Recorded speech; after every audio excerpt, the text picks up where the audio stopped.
పెదవుల్లో ఈ దరహాసం నీ కోసం పూసింది, నీ జతలో ఈ సంతోషం పంచాలనిపిస్తోంది.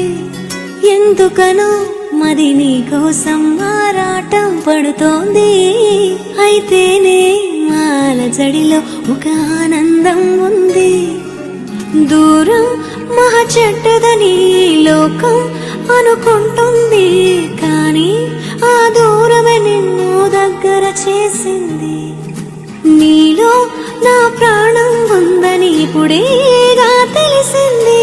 నీతో అది చెప్పిందా నీ జ్ఞాపకాలే నా ఊపిరైనవని. కనులు తెరిచిన కనులు మూసిన కలలు ఆగవేలా, నిజము తెలిసిన కలని చెప్పిన మనసు నమ్మదేలా.